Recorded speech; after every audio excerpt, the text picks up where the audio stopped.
Hello, hello, hello, hello, hello, hello, hello, hello, hello. How's it going, people? Welcome to the stream. Welcome, welcome, welcome, welcome. And of course, yesterday, Arsenal beat Crystal Palace 3-2 in Carabao Cup quarterfinals game. Beat them. I want to say. I don't know even what to say, to be honest, because the game should have been easy, but it wasn't easy. First half was atrocious. Second half was, well, much better, let's be real. And the substitutions actually changed the game, so we're definitely going to talk about that, the Crystal Palace game. Now we've moved forward into semi-finals. Currently, as the stream is going live, of course, United are playing Spurs. So the big question is whether it's gonna happen or not. Whether they're gonna win, whether they're gonna who's gonna win and who we gonna play. And I'm very sorry, my light just went totally out, and I have no idea why. I'm very sorry. Genuinely, my light just went out. What the hell is this? What the hell is this? It should be okay. But yeah, it is what it is. Like, at the end of the day. But yeah, I need to fix this, to be honest. Spooky days. Anyways, Arsenal faced Crystal Palace. They beat them 3-2. Ah, I get it. I get it. I'm gonna fix it for the next stream. Genuinely, it's charged out, didn't notice that. Anyways, Arsenal faced Crystal Palace. We beat them 3-2. It was a rough game. Currently, United are playing Spurs. We'll see if one of them will advance into semi-finals. And in the semi-finals, we can place Liverpool or Newcastle or one of today's two winners. So it will be another rough one for the road, because it will come in a time where we are playing in between Champions League, Premier League, of course, FA Cup and everything. It will be a mix and match, and it could actually be kind of nuts for Arsenal with the depleted squad. But it doesn't stop there. Tierney played, first start in about 50 years, what it feels like. Some other players played, quite a few players played out of position. But overall, we need to talk about the performance, because people are gassing it up, gassing everything up. Jesus hat-trick, good performance, scored goals, everything. But there is still more questions than answers, and I, as much as I'm happy with the win, I'm not happy with the performance in general. And if people think you cannot call that out, well, you're just oblivious to everything, I guess.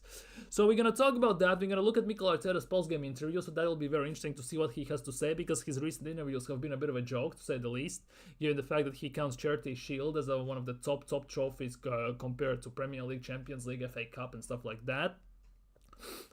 He said there will be no signings in January, pretty much, so that'll be interesting how he responds to that. Definitely there will be some questions about Ranieri and Skelly. We're gonna look on all of that. So if you're new around here, of course, smash thumbs up, subscribe, hit that bell, all that good stuff.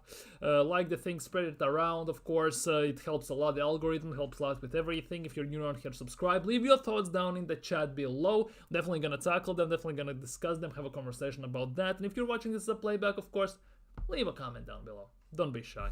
I answer to pretty much every single comment. So that will be very, very interesting. But in the recent game, in Carabao Cup final, Arsenal beat Crystal Palace for 3-2. And it was a bit of a doozy one, I'm not gonna lie. It was a bit of a doozy one, because Jesus scored a hat-trick, which is great, but at the same time, it's actually quite yikes, to say the least. So we're gonna definitely talk about that. Big up Marlon, big up my guy in the chat, big up, big up, big up. Of course, Eddie Nketiah scored against us, so that was written in the stars in general. So it's very interesting. Arsenal had quite actually good aim for the game. 12 shots, 9 on target, 75% conversion rate in general is a very high standard for that regard. So if Arsenal can keep this up, it will be quite interesting. Crystal Palace had had 50%, so that's also very high. On field tilt, as the top gooners like to call it, we also were destroying them on passes and pretty much everything. But the big thing is we got lucky yesterday. I would say we got lucky. The first half performance was pathetic, to say the least. The way we played, the way we looked, was pathetic. Crystal Palace scored in the 4th minute. Kivior is just useless. I hope he gets sold in January to Napoli or whoever wants him, first of all. Second of all, there is no VAR in the quarterfinals of EFL Cup, in Carabao Cup. Hence why Jesus scored a hat-trick, because the second goal, he was so far offside that Gabriel's hairline that he hadn't fixed in Turkey before would be jealous. Genuinely. It was so blatant, so big, it even would be jealous. So, technically, if there was VAR like in Premier League, like in later stages, it actually would have been 2-2 and it would have gone to penalties. And let's be real. If it goes to penalties, it's anyone's game. it would be anyone's game. And that again for Arsenal would be genuinely very, very scary situation. But overall, yes, since there is no VAR and everything, Jesus has scored a hat-trick, first hat-trick for an Arsenal player since, ironically enough, Eddie Nketiah when he scored a hat-trick against Sheffield United, so that's kind of interesting. Jesus has scored a goal for the first time in about 5 years as well, so that is something very decent. Hopefully he can start and kind of build up from there. Hopefully that improves his performances. He maybe scores some few more goals. I already are seeing Top Gunner tweets that drop Havertz, play Jesus up top. Hey, that is going well. But yeah, I guess it is what it is. Yeah, I can't believe Jesus scored a hat-trick. Shouldn't be a hat-trick, but because he was offside quite blatantly. But with no VAR, he actually got that hat-trick, to be honest. Tierney, yeah. Tierney was cooking yesterday. He was phenomenal, to say the least. How Raheem Shillings missed an open net twice is also a bit of a joke. You will see the best of me, he said himself. The goals he scored when KDB put him on the platter, the same type of goals he was scoring left, right and center, he couldn't score against Dean Henderson, and he hit the bar. Henderson saved another one. And yeah, Tierney was phenomenal. For me, in the first half, he was man of the match. Throughout the whole game, to be honest, if Jesus doesn't score a hat-trick, you could give Tierney a man of the match as well. And he's not injured, he got a cramp because he hasn't played for half a year. And Arteta, for some weird goddamn reason, shoved him on the pitch so he can basically be injured there, not on the sidelines. Because the game stops if you're injured on the pitch, of course. So, Dark Arts FC, guys. And all that crap, so it will be very, very interesting. But Tierney, the first time cross with the left foot, the way he whipped it in for Sterling, the far corner, was phenomenal. Let's be real, if that's Bukayo Saka, that's instantly a goal. But since it's Raheem Sterling, we haven't seen the best of him. We have seen now, I guess. He can't score in 2 chances. Maybe the first one, okay, Dean Henderson saved that. The second one, he should have scored that 100%, but he hit the bar. So Raheem Sterling was one of those 50-50 ones. Swap Kivior for tomorrow, never gonna happen. Never gonna happen. Kiwi is shit extended. Tierney is not getting extended. Tierney is getting sold in summer. That's already confirmed. That genuinely is already confirmed because David Ornstein, about half an hour after the game came out with the fact that Telegraph Sport understands that Celtic are keen to bring Kieran Tierney back to his boyhood club. His high wages at Arsenal could make a January switch difficult for Celtic, with a move in the summer regarded by sources as more likely outcome at this stage. And a bit later, of course, David Ornstein came out that Kieran Tierney is set to leave Arsenal in summer, at latest after club decided against using option to extend the contract. Arsenal's contract ends in June, a date of the 1 year gone. 27-year-old pre-agree with non-English clubs or possibly go permanently in January as well. Potentially, we'll have to wait and see. But Kieran Tierney is leaving Arsenal. We have to make amends with that. Despite the fact that he had arguably man of the match performance yesterday without playing half a year, by the way. He hadn't played for half a year yesterday when he started the game for Arsenal. Well, in general, because he had the hamstring and everything. He hadn't played for half a year since getting injured with Scotland in the World Cup. So he actually, for me, was fantastic yesterday. He was tracking back, he was defending, he was attacking. The crosses he was putting in on consistent basis were on money. They were actually quite fantastic, to say the least. And yeah, why? Why Arsenal are selling him is beyond joke. Yes, we have Skelly, he can invert. Yes, we have Calafiori, God knows how good he will be, but he's always injured. So how comes all the time people say, oh, we have to keep Calafiori because we don't know what he's all about? Okay, cool, but he's injured all the time. Same goes for Tomiyasu. Tomiyasu is a fantastic player when he's fit, but he's injured all the time. Same goes for Zinchenko. Jesus was pretty decent before he got injured consistently. But same goes for Kieran Tierney. He's injured also quite a bit. Let's not beat around the bush. But at the same time, yesterday he showed that without even playing half a year, he was better in that one game than most of our left backs have been throughout the whole, I would say, this calendar year, to say the least. Tierney was fantastic. And why Arsenal don't want to extend his contract, why Arteta genuinely out of spite or what refused to use him, is a completely different question. Because for me, Kieran Tierney is the best left back in the team, first of all. One of the best left backs arguably in the league if he's fit. When he's fit. It's similar like Reece James, he's best right back in the league if he's fit. Same goes for Tierney, but Tierney can play left center back, he can play left back. As a left back, we saw how overlapping helps the team. The crosses, the open spaces we found for him were absolutely phenomenal. And why didn't that happen? I have no idea why we're letting him go. You could even see after Kieran Tierney whipped in the cross for Sterling, and Sterling pretty much wasted both chances to shoot and hit the bar. Henderson saved the other one. He genuinely just turned around, basically said for F's sakes, and just walked backwards to defend. Like, generally, that was the case. It's not his fault that he's surrounded by idiots, basically. People are turning on Havertz because basically Arsenal fans have goldfish memory, first of all. Havertz is not that good, let's be real, first of all. But ultimately, it's because he's the new flavor of the month, if that makes sense. He's the new hot prospect to turn against because Jesus just scored a hat-trick. Why would we play Havertz if Jesus just scored a hat-trick? Which in my eyes makes zero sense whatsoever. Genuinely makes zero sense whatsoever. Arsenal fan base are kind of fickle in that instance, but hey ho, what can you do? Extend Tierney's contract, he is £1 in his cross. Yeah, he is very good. He is one left back with good crosses and overlapping and everything. But Arsenal don't want that. Arteta doesn't want that per se, Arsenal, because let's be real. If Arsenal had a manager who doesn't want to invert on consistent basis, Tierney would be amazing. If you noticed yesterday as well, we were inverting quite a bit from the right instead of left. So why we should sell Tierney if we actually can invert from the right for a change? We did that last year as well. When Zinchenko got injured, we played Kiwior as a left back. Kiwior inverted for one game. Arteta realized it's basically a suicide mission in that regard. And he started inverting from the right with Ben White, with Ben White at times. Well, most of the time. And it worked like a charm. So how comes we cannot do this for Tierney as well? If you're willing to do that for Kiwior, who was utter shit yesterday, and he's utterly useless as a left back, why you don't want to do that for Kieran Tierney this season? If you were doing that for Kiwior last year. Like, what are you doing there? Yeah, Tierney is good, but Arteta seems to think that way. Who we gonna have at left back now? Jorginho, we have Skelly, and we have Kiwior. Not Kiwior, well, we have Kiwior still at the moment. We have Calafiori, and we have Zinchenko, technically. So we have left backs. All of them can invert. Tierney is the only one who cannot invert, who prepares to overlap, and Arteta doesn't like that. Simple as that. Bro played partially, yeah. I don't want to see Partey in defense again. Bro played goddamn sim. I don't want to see pretty much Arsenal to play any other player out of position. I'm sick of tired seeing Timber as a left back.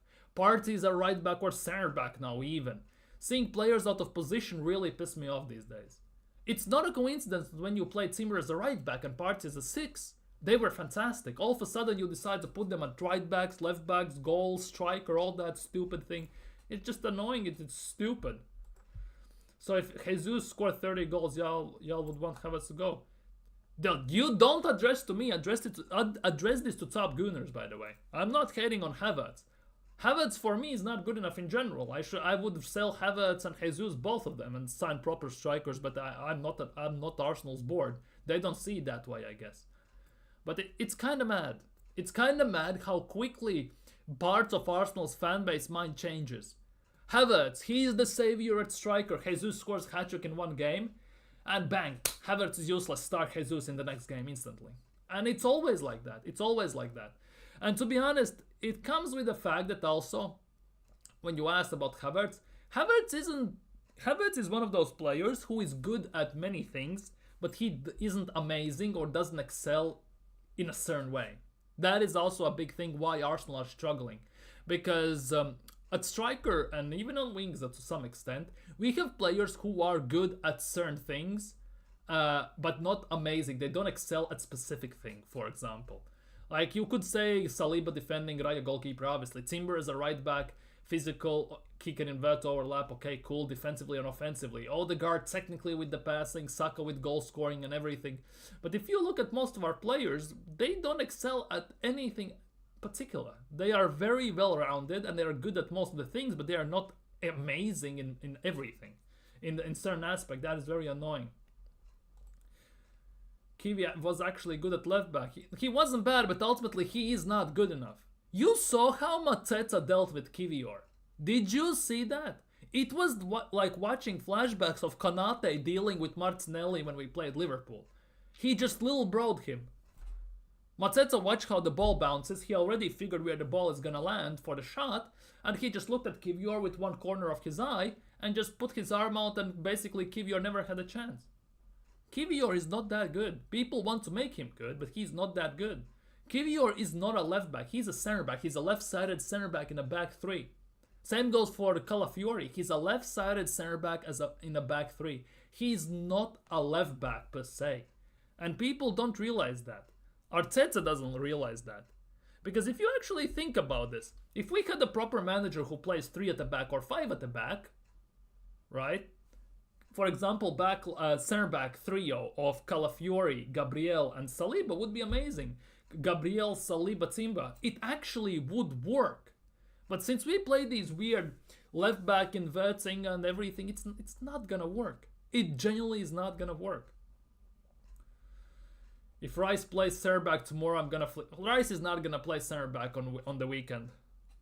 On the weekend, we will see Gabriel at center back 100%. I think Gabriel didn't play mostly because he needed the rest, because he just had a knock, and he was also a question mark for the weekend against Everton. So I think he just had a time off due to the knock he had. I hope so, at least.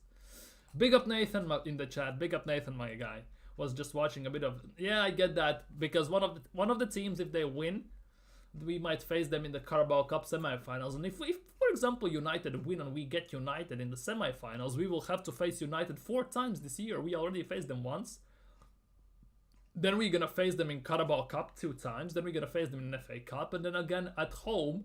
We're gonna at the Old Trafford, we're gonna face them again. We could face United 5 times in one season, which is very, very uncharacteristic in general for leagues like that. Never want to see Timber center back again. Exactly. I never want to see our players play out of positions. I'm sick of tired of seeing Partey as a right back, Timber as a left back, and stuff like that. All I want for Arteta is to play the players in their specific positions. Because as soon as Arteta put them there, it's not a coincidence that they are shining. Genuinely. Exactly, he's a completely different player as a right back. Who do you want in the semis? Anybody but Newcastle. To be honest, I as much as I don't care who I face in semi-finals, because ultimately you have to beat what's in front of you at the end of the day, Newcastle in this regard could be the worst possible scenario for Arsenal. Because Eddie Howe knows he has the blueprint how to shut us down. Liverpool will actually have a go at us, and we actually could play a decent game against them, even attacking wise. United is a very big question mark, because it kind of looks like they're getting things together, but they are not getting things together. And that is one of my biggest worries for FA Cup, because if they get things together by then, it could be very rough. Because we played them at home in the Premier League, and they already nullified us on the pitch. If they find a way to defend our corners, it could be a very boring and very dragged out, useless game. Very, very fall asleep game. 1-0 Spurs, Solanke scored. Oh, bloody hell. Nando's are cooking. I heard Zinchenko is fit. Guess he will be left back Saturday. I think Skelly will play left back Saturday. I strongly believe Skelly will play there. I kind of believe that Miles Lewis Skelly will start on there. And if we look at the lineup, look at this lineup. I had many questions. First things first, what I wanted to see over the weekend was Tierney. I said in the preview that it will be Skelly because Arteta never gives a chance to Tierney, but Tierney started, which I was super fantastic and excited about. And he was man of the match for me. Like, Jesus hat-trick, okay, cool. One of the goals was offside, and if there was VAR in this Carabao Cup tie, it would have gone to penalties. And let's be real, if it goes to penalties, today's stream could have been a completely different side of the spectrum if we lost that game. Let's be real.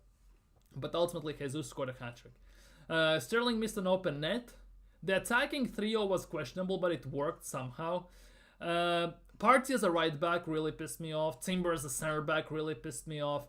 Kivior was the only actual quote-unquote center back, and the only quote-unquote center back we had actually made the biggest mistake that nearly cost us the game, nearly cost us the league as well, to some extent. So, it is what it is. I guess it is what it is, but Tierney was fantastic yesterday. I'm going to give him that. I'm generally going to give him that. And the way Arteta is rotating and everything in the game is actually kind of wild. If we speak about the substitutions he made, it's mad that we cannot depend on our closest reserves to even get a result against Crystal Palace. Because it was rough. It was rough. It took us to sub on our main guys like Saliba, Saka, Odegaard to actually get something moving in the team. Genuinely. That's what it took us to actually do something properly. And it's genuinely not a good sign. It's not a good sign for the depth, for the going forward of the team, because we will have to rely on these bums to help us in Champions League, to help us in tougher games in the league, in Carabao FA Cups. It was genuinely insane. Genuinely insane, that was. But I guess it is what it is. Arteta has made his bed. I guess he has to lie in it currently, and we'll see how it will pan out by the end of the season, of course. I'm still Arteta out. Nothing has changed, but I guess we have to wait and see, because I don't see him getting sacked by mid-season at the moment. Maybe at the end of the season, depending where we finish, but who knows. Ultimately. But yeah, Odegaard came on, and credit where credit is due. For once, Odegaard actually had a good game. He came on as a sub, came on for Ranieri at halftime, which is still very weird because Arteta is really against the fact playing Odegaard and Ranieri in the same team. He's very against that fact. I'm very interested if Arteta will ever try, even in pre-season for a change, this situation where Odegaard plays as a left 8 and then we play Ranieri in the 10. Because our 8 still pushes up forward like into the striker role pretty much. So playing Odegaard, they're a left footer on the left side, actually would be very advantageous and very good for Arsenal. There will be more pros than cons in that regard. So it would be very, very interesting to see if Arteta ever explores this idea to play Ranieri and Odegaard at the same time. But yeah, credit where credit is due. Odegaard yesterday was amazing off the bench. He was the reason why something started to move into attack. The ball was moving quicker, more agile. We were more direct, and something what Arteta said in the halftime probably got to the players, and we actually did something. We made it 1-1, 2-1, 3-1, and 3-2, and everything. But yeah, but it's the biggest worry is still that we had to sub on our top guys per se to actually get the result against Crystal Palace. And on the other hand, looking, the worst thing Crystal Palace could have done was to take off Mateta. Yes, Eze was also taken off, but Eze didn't have the best of games. But I think also the manager had kind of in the mind the games that we will have to play on the weekend at Selhurst Park. I think that will be a completely different game. And Eze will play there, Mateta will definitely start. It will be incredibly annoying to play them there. I think it will be a completely different game, completely different situations and scenarios. And I think Eze will be a completely different player. He will be completely different way he's going to play. He will actually shine in that game, in my opinion. Will Mateta shine? Depends, because he'll have to face Saliba and Gabriel on a consistent basis, obviously. Yeah, that's the thing. I want to see some type of midfield like this. Ranieri, Odegaard party, Rice, Odegaard, Ranieri, something like that. I want to see Odegaard and Ranieri play next to each other. I want to see them together. I want to see how this dynamic works. But it looks like Arteta is adamant to the fact that they cannot play together. One or the other, no, never both. And it's really annoying in that regard. That hat-trick was the worst thing to happen. Definitely won't shop in. It's already confirmed. We're going to look at this in a second, but it's already confirmed pretty much. The hat-trick as well, as I said in the early stages of the stream. It's a hat-trick, yes, but we are lucky that there is no VAR. Because if there was VAR in this game, Jesus would have scored only 2 goals, because for the second goal he was miles offside, and then it goes to penalties. And if it goes to penalties, yes, it could have gone either way still. The performance was pathetic, to be honest. In the first half, we looked utterly trash. In the second half, as soon as we subbed on some of our main guys like Saliba, like Odegaard, players like that, the cogs started to tick, they started to move, and we actually started to play some proper football. So, yeah, it's a basically tale of 2 halves. One utterly awful, one quite great half. Let's be real. So, credit where credit is due. Arteta made the right pep talk, I guess, in the halftime and made some subs that actually worked compared to the game against Everton where he totally screwed it up and panicked like no tomorrow. So I guess it is what it is in that regard. Up top, Havertz, on left wing Saka, right wing Jesus. Could be the case. We could actually try Jesus as a left winger. We could try that against Crystal Palace on the weekend. I wouldn't be against that, given that Jesus has scored a hat-trick, and if there's any chance for him to actually pick up some form, we have to play him. We have to play him, especially off a hat trick. It's kind of a necessity than anything at the moment. Our best midfield is Odegaard, Rice, Jorginho, in my opinion. So basically, Jorginho as a 6 and Rice as an 8, right? For me, that Jorginho thing is in a 6 a very hit and miss. I think it solely depends on who we are playing against. Because Jorginho as a 6 is great against certain teams. If we play someone very quick, very direct, a team that has somewhat physical midfield, Jorginho disappears. He gets muscled out of the game and he gets very high pressed. Yes, he can get out of it, but many times he just doesn't. And that is for me also, the midfield should be also like played together well enough that we can actually kind of shift it around depending on what opponent we play, what style they play and everything. But we just don't have that. We have to play more or less the same midfield no matter what, and that is one of the most annoying things. We have no adaptability to the situations, whether they're happening as it unfolds on the pitch mid-game, or it's just before the game, depending on who we're facing. I also kind of believe, and it may sound a bit, again, conspiracy theory type of situation, I think sole reason why Timber and Kivior started as a center-back pairing was the fact that Mikel Arteta maybe counted on the fact that Eddie Nketiah is going to start for Crystal Palace. Because putting Timber and Kivior against Mateta is a very rough decision. Very rough decision in that regard. Yes, they should be able to deal with Mateta, but they just couldn't. You can see that they couldn't deal with Mateta, and yeah, it wasn't a pre-watch in the first half for sure. Partey, Rice, Odegaard. We have seen that midfield. It's a hit and miss as well, depending on the opposition.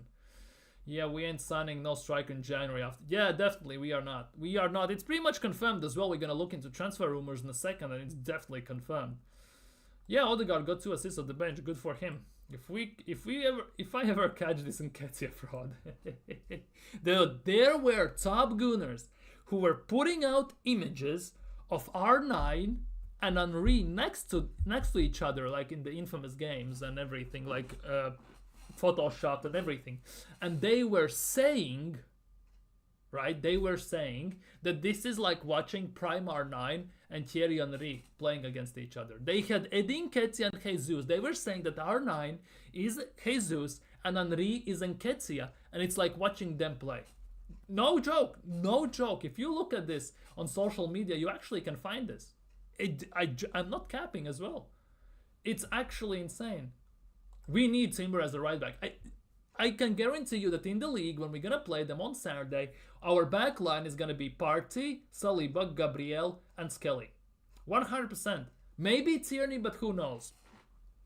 But yeah, most likely it will be Timber, Saliba, Gabriel, and Skelly. Most likely. Exactly. So let him celebrate. It is what it is. It is what it is. Genuinely, it is what it is.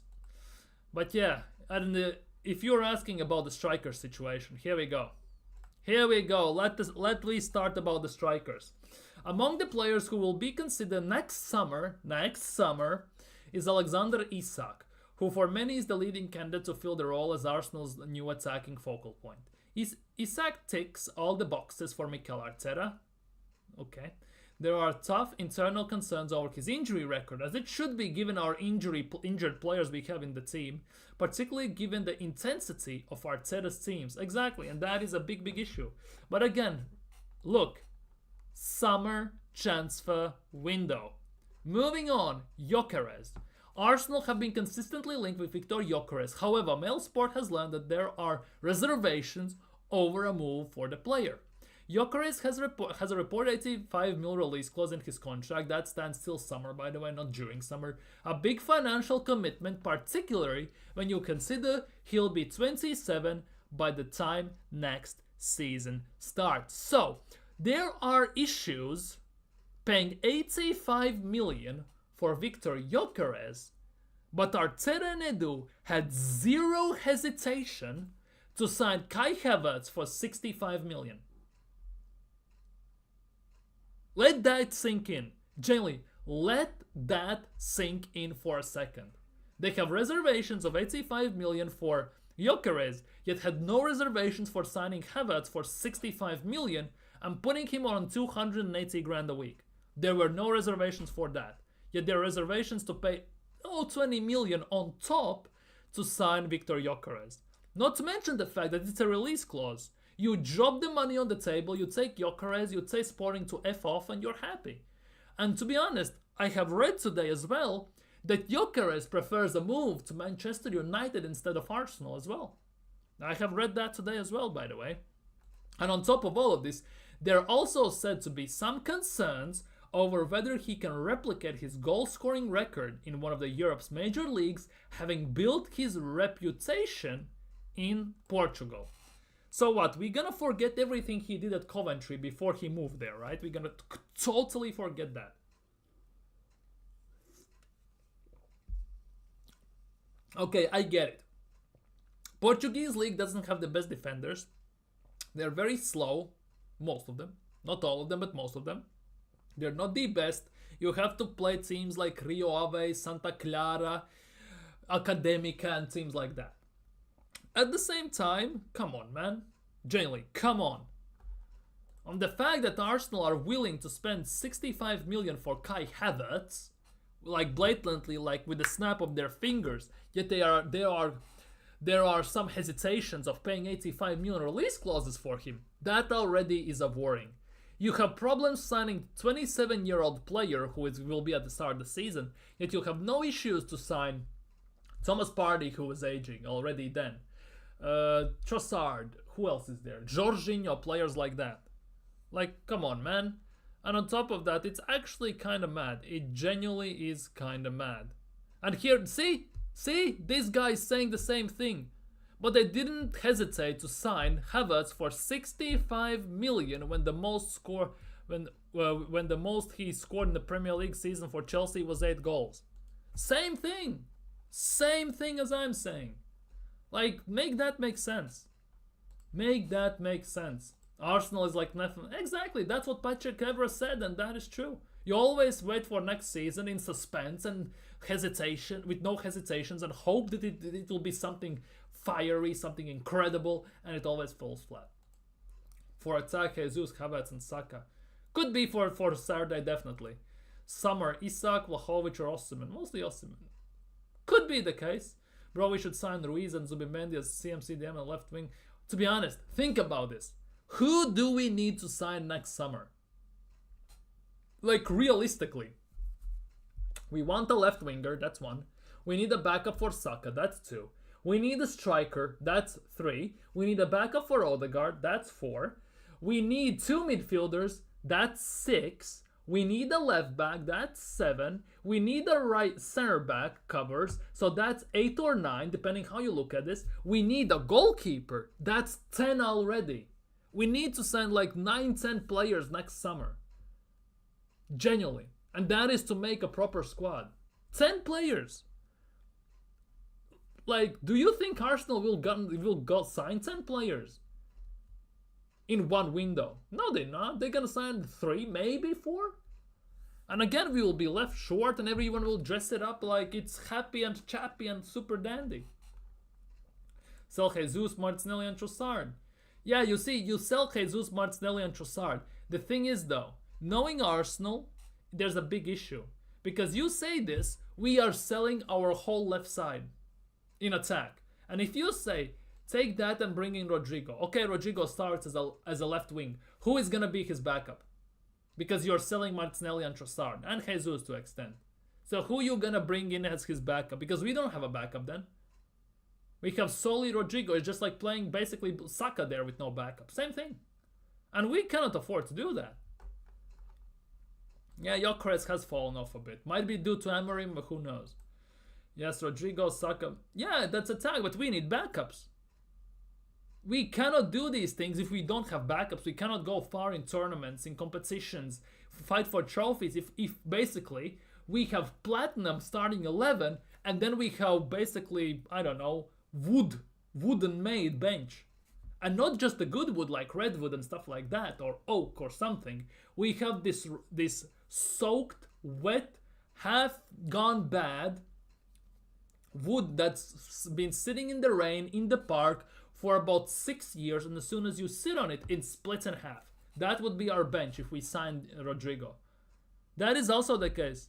We can throw these names around as well, but we need backups. We need backups. We need instances where we can rotate. We can maybe sub someone on for other if that is the case. We cannot afford to sell everyone and then sign 10 players and sell 15 and then we have no backups. That is also a big thing.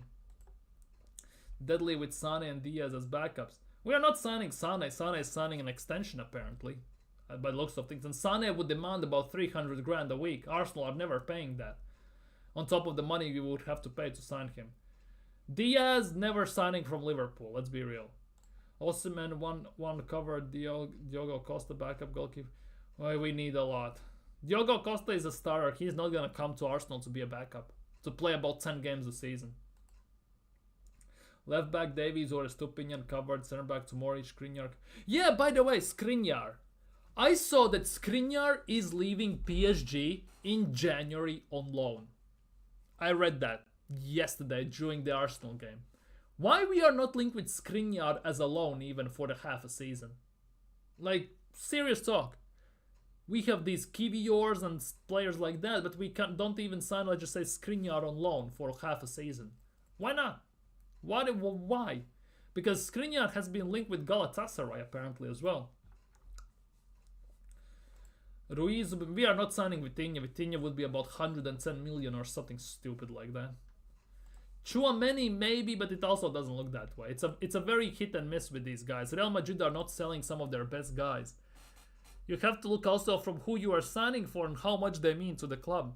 Because look at this. This came out today. No, yesterday.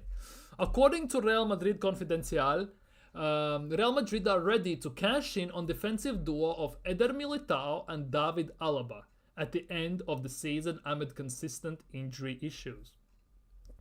David Alaba is 33. He gets injured all the time recently. Militao as well, these ACL injuries and minor injuries he's getting all the time is also not helping him. That's the thing. They are ready to cash in on him. And you know what that means, right? Do you understand what that means? Do you understand what this means? Because I quote tweeted this by saying Saliba to Madrid pending. You know what that means, right? You know what that means. If they are openly now selling, allegedly of course, but they are willing to sell Militao and Alaba. One is left-sided center back, one is right-sided center back. And that is the case. It's either Saliba or Gabriel, most likely Saliba. They are gonna come for one of these next summer, 100%. And especially if we don't win major trophy this season, it's gonna be hell on earth to try and hold on to them. It's gonna be very bad. It's gonna be very poor for Arsenal, and we will struggle. It generally will struggle. And let's just say something happens and we sell some of these players, one of the players. Do you trust this manager and this board to find a player to replace them properly? That is the next question needs to be asked. Let's just say we sell Saliba. Hypothetically, 120 million, we sell him to Real Madrid. Right? Do you have trust in this board that they will spend 120 million wisely and sign a proper center back? And Cunha. Both are washed, exactly. Skriniar on the bench at PSG, let's scoop him. Like, he can be a backup. Skriniar easily could be. Cunha ban imminent. For what is Cunha banned? For what is he banned? Orval, dude, you cannot name 120 to 150 million players. This is not Football Manager or career mode. Arsenal are not signing these players. Especially while some of those players you're naming play one of the most crucial roles in the big clubs. Like, seriously, like when Real Madrid come and sign your players, it's a different knock. At the same time, when you go to Real Madrid and sign some of their best players, they will give you the middle finger. Papa Perez is gonna hire a SWAT unit that will escort you out of Spain. Like it doesn't work like that. Yeah, Militao is a beast when he's fit, but in the last 2 years he has been so ridiculed with injuries that it's not worth it anymore. it genuinely is not worth it anymore for Real Madrid. Real Madrid need players available. And that is also, there are talks that with the fitness coach, there are issues and everything. It's due to his regime, how they're training and stuff like that. There are some issues at Real Madrid, but they will fix it. They will fix it very quickly. That is also a thing. You would think so. But if Arsenal don't start winning trophies, he's leaving. Oh, wow. He attacked Ipswich. How long is he banned for? How long? How big of a fine and how long is he banned for? Where did you hear this? Where did you hear we're signing Lookman? Where did you hear this?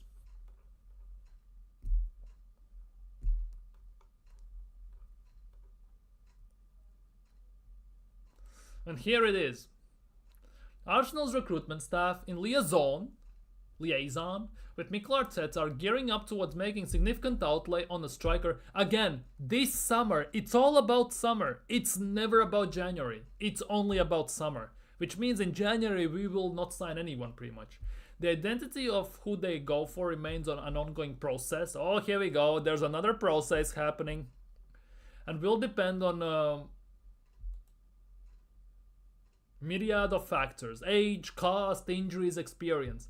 Part of reason Arsenal decided against signing a striker in summer was due to how Kai Havertz ended the season, and here we go. Thing I've been saying for the longest time, for months. Reason we didn't sign a striker partially was due to the fact how Kai Havertz finished the season. And that, I said, was the worst thing that could have happened to Arsenal. Because that allegedly showed Mikel Arteta that he doesn't need a striker. Because Kai Havertz can do this. He will do this next season. And that's why there are people like Robbie from AFTV saying that Kai Havertz will score 20 goals this season in Premier League. 20 goals in Premier League. Are you mad? That's why we don't need a striker. Let's not forget the fact that Arteta, 2 seasons ago, 22-23 season, says, oh, we don't need a striker, we spread the goals around. Last year, after loss to Bayern Munich in Champions League and in January transfer window before Dubai trip and everything, oh, we cannot score goals because we don't have a designated striker, a bagsman who can bag 20 plus goals a season. Summer window passes, January window passes, he signs no one. Now we struggle to score goals and we are aligned to Kai Donkey Havertz and Joga Finito Bolivian Jesus to carry us over the line. To carry us over the line. Like, make it make sense. Genuinely make it make sense. In negotiations with potential center forward signings ahead of the current campaign, it's understood that the Arsenal provided no assurances that they would play ahead of Havertz. But there's an acceptance now that they need a greater firepower. Only now! There's an acceptance they need a greater firepower. We've been saying this for 3 years now. When we were playing free-flowing football, 22-23 season, we were spreading goals around. Everyone was saying, including myself, that this is not sustainable for a long period of time. Last season was an epitome of that. And now we are paying the price after 4 transfer windows almost. We're paying the price for that. We're paying the price for that. And don't forget this, look, it says here, it will depend of age, cost, injuries, and experience. Here we go. Benjamin Šeško, he's back. Remains a concrete interest to Arsenal. The club will continue to monitor Šeško and will be in a strong position to strike, having already completed much of the groundwork if the player is identified as the main target. Okay. Age? Okay, cool. That works. Price? Against. Let's be real, he will cost about 60-70 million and you can get much better striker for that money. Injuries? Technically here. Experience is a no-go. Like, why? Why? Like, seriously, why? Benjamin Šeško, let's look at this, by the way. Let's look what Šeško has done this season in Bundesliga. 14 games, 5 goals, 2 assists. Has started almost every single game in Bundesliga he has played. 13 out of 14 games he has started, Only 5 goals, 2 assists. Only 5 goals, 2 assists. Bundesliga. Oh, the wrong Bundesliga. I clicked the wrong Bundesliga.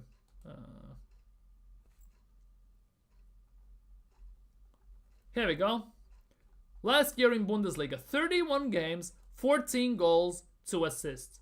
Played 1,500 minutes. This season in Bundesliga, 14 games, 5 goals, 2 assists. So technically, he has better stats than last year. But he has not almost 1,000 minutes played, generally 2/3 of what he played last year already, and he's nowhere near the stats he was last year. And let's not forget, let's on top of that, I was watching him in Champions League game when he was playing as number 10 almost, and he was looking utterly trash against Aston Villa. He was utterly trash. And we want to rely on this guy for consistent goals. Like, come on. Come on, man. Like, seriously. Seriously? I'm just getting pissed off just looking at this alone. Like, this cannot fly with Arsenal. This shouldn't fly with Arsenal, but hey. Whee! Come on, Valverde as a right. Yeah, he is, but 150 million, you have some? Arsenal are not spending 150 million on Valverde. How much is Valverde, allegedly, worth on Transfermarkt these days? See? 130 million euros. His contract runs out in 5 years, including the tax and everything. He has about a billion release clause, £1 billion release clause, as well as in everyone in La Liga has release clauses. Whenever Arsenal are going to pay that, they played that for Declan Rice. They're never gonna pay it again for anyone else. FA just charged Cunha for now. Okay, but there will be a final decision, right? I'm tired of this process crap as well. 5 years of process, 800 million nearly spent. Show me some evidence that there is something in that process going on. This is like me doing a doctor dissertation, right? For 5 years without any conclusions and anything. Providing no evidence that I'm doing it. Oh, I'm doing it technically. I have found information in the books, in the publications. I have combined information, and yeah, I'm doing it. No, nothing else to prove. Nothing. But Jesus is yeah. Jesus is back. My ass. Just a damn striker, make Havertz a damn winger. I don't think Havertz should be a winger even. Havertz should be coming off the bench, because as Havertz came off the bench this season once or twice, and those arguably have been his best games, because he comes on as an impact sub, causes chaos, throws a completely different type of profile and dimension at the defenders, and they don't know when they're tired, exhausted, fatigued, stamina is setting in. They don't know how to deal with him because he's fresh still, and that is his best role. Backup coming off the bench. But then again, 65 million, 285 grand a week. Arteta needs to shoehorn him into the team to justify the signing. And Arsenal, if they're looking now at a new striker, probably gonna be about 70 to 100 million. Something in that region. Arsenal will sign a striker in summer. At least I hope so. That means that Havertz's project has failed. Because technically he was signed as a midfielder. So that project already has failed now. Because last season we put him up top because he was useless in midfield. Now we put him up top and the same thing is happening. He is not good enough. He's back, but will Jesus be consistent? No chance in hell. Jesus has said himself, scoring goals that he's not main thing. What did you else expect? Will he start scoring and get injured? Well, I think he will score a few more goals in the nearest time, but ultimately he's not going to be good enough. He's not consistent enough. He is genuinely like, for us, like Eddie Nketiah. Scores a hat-trick, then goes missing. Scores a few goals, then goes missing. He was missing for about 30 games or something like that. He hadn't scored. And we need proper backup for players, not just... Exactly. Arsenal need attackers. What they do, go sign a left back. Arsenal need a midfield backup as a number 8 or number 6. What Arsenal do, sign a goalkeeper. And that's always been the case for the last few years. Left wing is one of the priorities. In my opinion, We need to sell Martinelli or and Trossard, sign a left winger, and sign a striker, and then go from there. We need something going on. Because currently we haven't had fresh legs, fresh body, in a way, in the attack since we signed Havertz. No, that not even doesn't count. Since we signed Trossard, technically. We haven't had new player in the attacking front since we signed Trossard. And that was 2 years ago. 2 years ago. Like, this is also not serious. This is not serious. Most of the teams sign strikers, attackers in general. Yes, they may be not at first in quality. Maybe they're backups or something they try to integrate into the team. They rotate, they everything. Arsenal haven't done that in years. What, we gonna wait till January till Marquinhos comes back and then we're gonna pray that he's the savior and Saka backup? Or what? Like, this is not serious. This is not how a serious club should operate.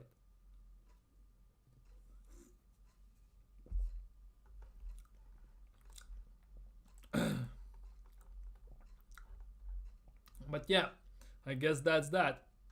Anyhow. Time for some waffle, I guess. Time for some good old Mikel Arteta waffle. Will be interesting to see what he says, because he talked about Charity Shield being a trophy and no signings in January almost and everything, so it will be very interesting what he says. So, Mikel Arteta's post-Crystal Palace game press conference after beating them 3-2 in the quarterfinals. On the performance of the team, really happy, we are in the semi-final. Cool.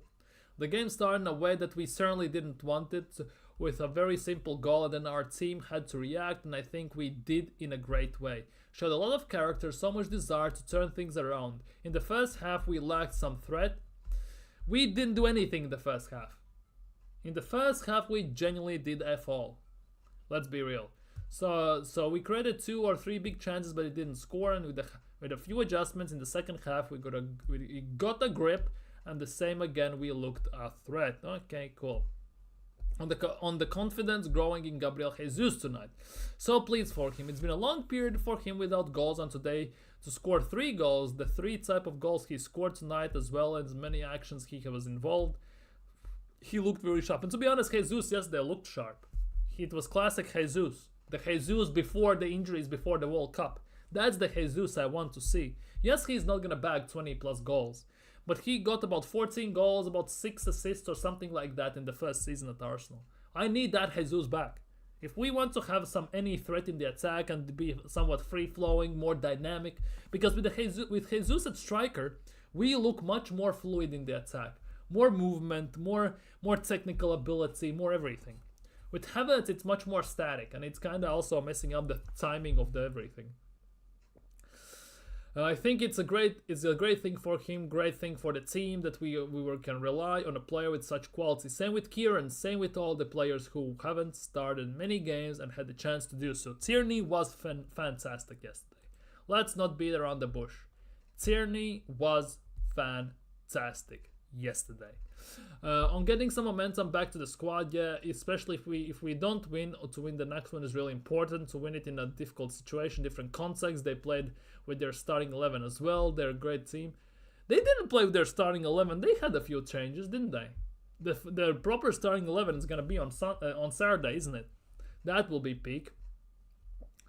Overcommit with the game. Really pleased with it. Very helpful for Saturday. Whether Jesus can be a game changer this season, yeah, well, he brings something.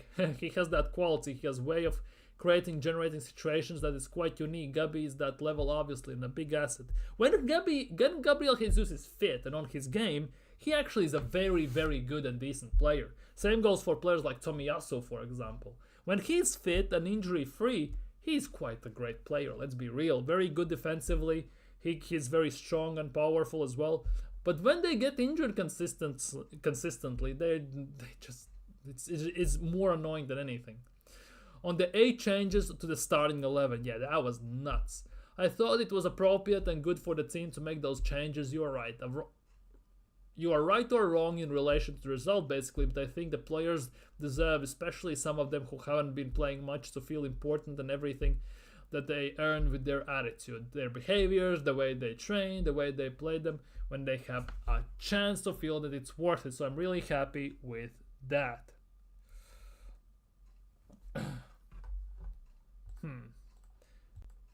Tierney, probably my favorite Arsenal left back.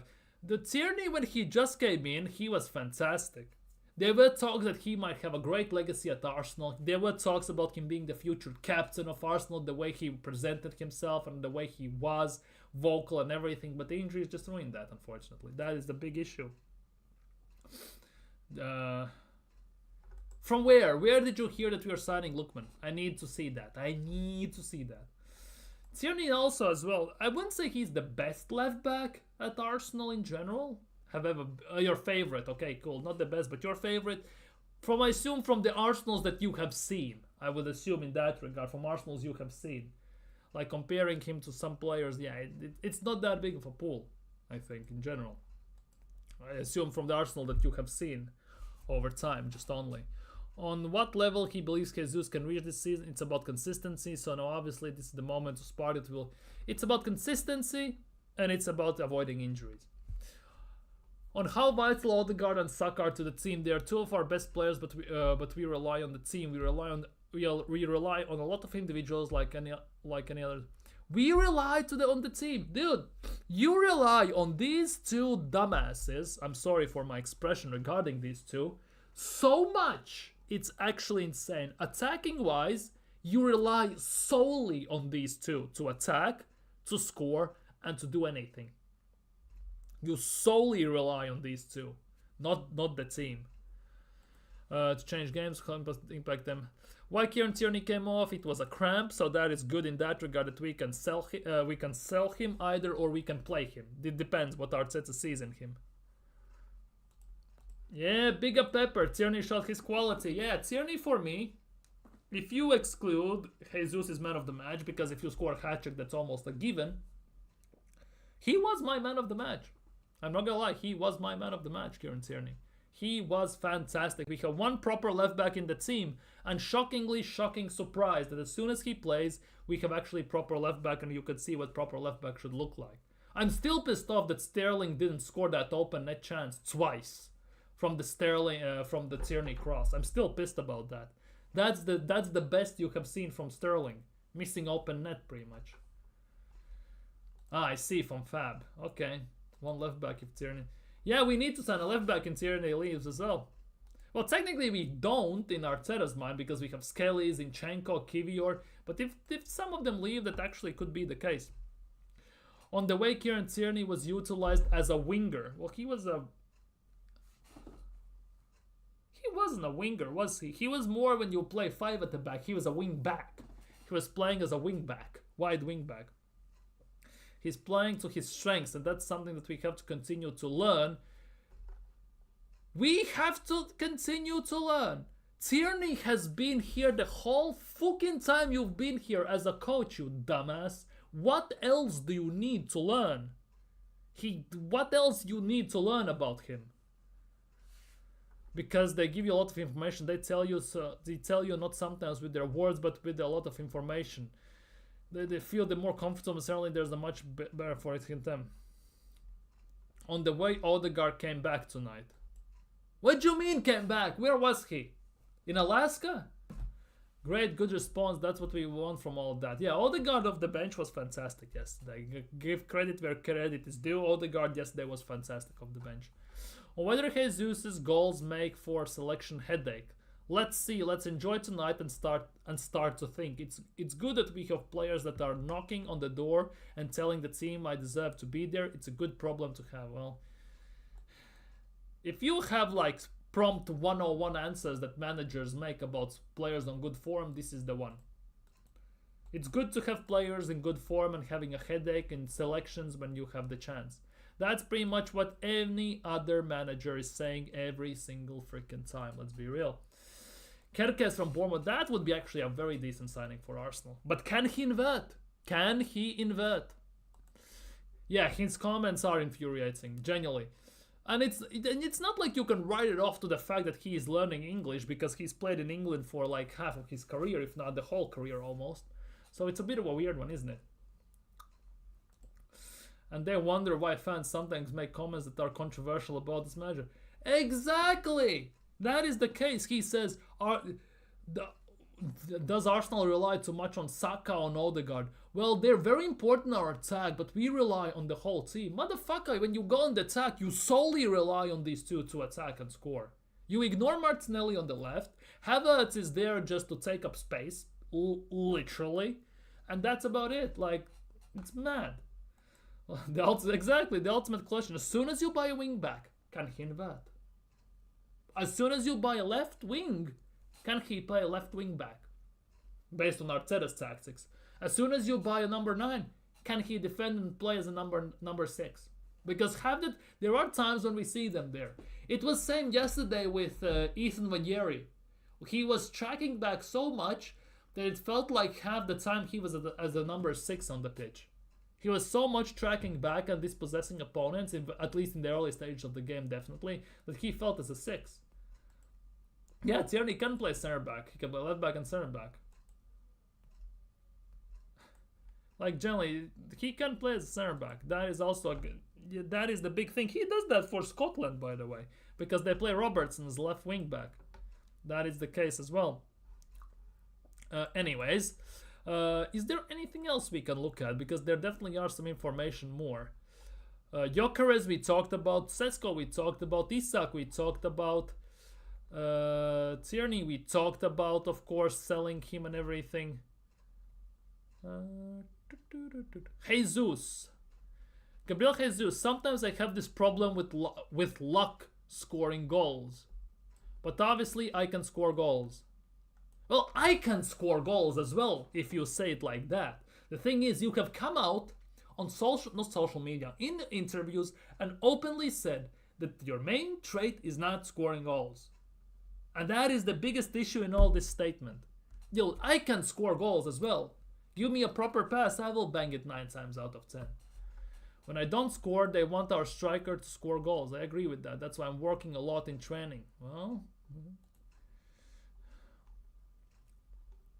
Anything else? Anything else? Anything else? Anything else?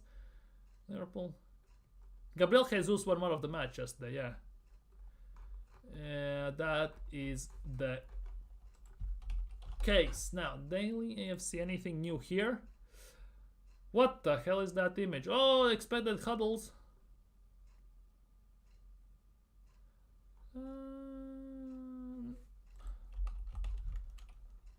I don't see anything new. Let me check quickly. Jesus. This is actually pretty nice, to be honest. Our women's team yesterday won against Bayern Munich, a very strong Bayern Munich, 3-2. And yeah, they're on top of their group. And Arsenal's men's team are third in the Champions League as well. The question is, why on earth does Juventus women's team have the old Juventus badge? Because for me, this old Juventus badge looks 100 times better than the new badge. The new badge looks utterly garbage. This old Juventus badge looks fantastic. I love this old Juventus badge. So it will be why they have changed it there but not there. That is the big question right here. That genuinely is the big question right there, to be honest, if you ask me. He has more experience than most of our team, though. That is the case. He's the only player that played in that FA Cup win, by the way, in the final of the FA Cup. He's the only player. If Tierney gets injured again and somehow outlasts this manager, could it be possible that the new manager comes? Yeah, there is a possibility. Obviously, it solely depends on tactics, the way the other manager envisions this team, how they're gonna play, and what formation he plays. But if, let's just say, Tierney outlasts Mikel Arteta, right?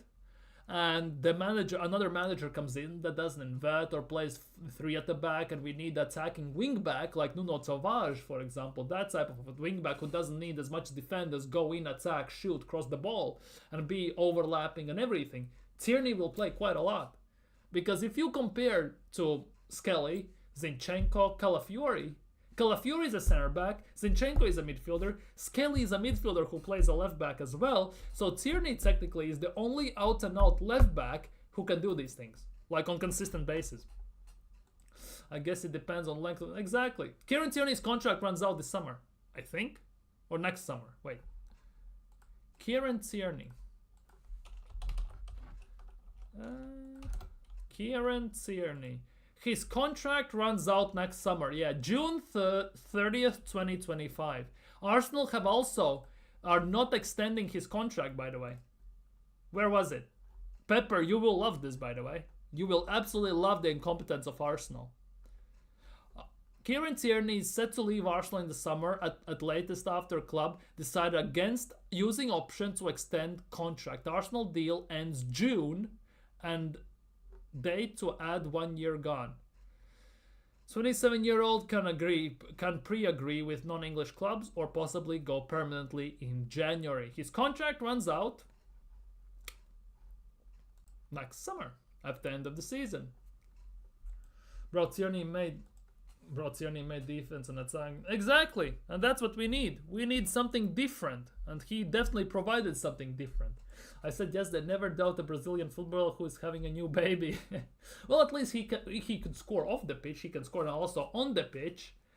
And if this new baby helps him, I won't be against that. If this new baby kind of makes him like makes Jesus reborn and everything, I wouldn't be against that. Yeah, she is. He kind of sang. Yeah, you could see Tierney's cup heritage. He was fantastic.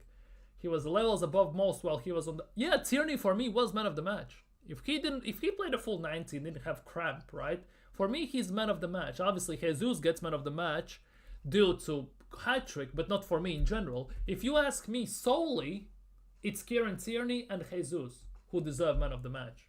Without shadow of a doubt. I fear if Tierney stays fit, he will be sold. Yeah, he has fucked it up, definitely. He wants to avoid nappy changing duties. Yeah, if he keeps scoring, he might score again off the pitch, and that again would be 2 kids then. Who knows? But overall, yeah. Tierney's contract ends this summer, upcoming summer, which is not a great thing. He either is gonna get sold now, or he's gonna go for free next summer. One of the two. That is the big issue for me currently at Arsenal. Exactly. If we want Kieran Tierney possibly to stay, we need him sacked mid-season. Right now, basically. Right now. And the fact is that since we don't have a sporting director currently, we have the Eito, the Edu Gaspar's notepad in charge. I have very little belief that we will do anything big in January. In general, we won't do anything in January, let's be real. So it could be a big of an issue. Oh, 2-0 Spurs. Oh, Kulusevski. Problem is, he's more likely to walk out. That would be too late. Exactly. It would be too late. Unless the new manager comes in and something happens. Maybe not if he walks in early June. Dude, if Arteta, in my opinion, should have brain cell himself just to walk himself if he doesn't win Premier League or Champions League this season. He should walk at the end of the season, June. When is the last game of the season? May something rather. Or he should walk if Arsenal have no mathematical chance to winning Premier League. So that is basically somewhat mid-late April, I guess. Arsenal fans are convinced we'll be playing Spurs in the semis. Well, for me, the team I want to see the least, if that makes sense, is Newcastle. Because we are sucking against them, no DD and pause and all that stuff. Every single time we play them. We cannot score against them. Especially at the St. James. Against United it would be interesting, because that would mean we play 5 games in one season against United. That would be mad. And if we play Spurs, it will be hell on earth. Let's be real. Spurs over 2 legs, please. We would play Spurs 4 times in one season. That is way too much North London derby. Although seeing 4 times Expressions meltdown, that actually would be fun, I'm not gonna lie. Strength of left wing, we won't have attack when Saka or Odegaard aren't playing. Exactly, and that we are risking this every single game. We are every single game risking with the fact that Odegaard can get injured again, Saka can get injured again, and then we have no attack. Yeah, Newcastle is the worst one. That'll be the team that... Exactly. Most likely. If we play Man U again, that would be like the old El Clasicos where Barca and Madrid played each other. Exactly. You don't see that in England too much when one team plays another team 4, 5, 6 times a season. And if Arsenal get Man United, we will play them 5 times this season. Obviously, we are not in Europa League, so we're not going to face them in Europa League, but we're going to play them 5 times. 5 times, imagine, one team. And United, Arsenal, always there's history. And for me, it's a big worry as well. Given how Amorim already has found a way to nullify Arsenal on the pitch, the way we played at home, and we had to rely on set pieces, they will figure those out also sooner rather than later. And that means how are we going to score? That is also a big thing. Amorim in 4 weeks found a way to nullify Arsenal on the pitch pretty much. Yes, we had 2 chances and we totally screwed them up, but overall he nullified us on the pitch. An open play. We had to rely on corners. United are one of the worst teams on corners in Premier League, if I'm not mistaken, as well. But if they sort that out, we're kind of screwed to some extent. And that wouldn't be a good thing, would it? So that is also a big thing I kind of think about and worry about a bit. But yeah, I guess it is what it is at the end of that day. But yeah, I think on that note, it's time to say goodbye. Andrea Bocelli settings and everything. Time to say goodbye and everything. But yeah, for today, I guess that will be it from me. Take care, stay safe, have a nice evening, enjoy football. Hey yo, don't clod me, man. Rest in peace. But don't clod me, man. I'm no Wenger. But yeah, it's time to go. Have a nice evening. Take care. Yeah, rest in peace, Claude.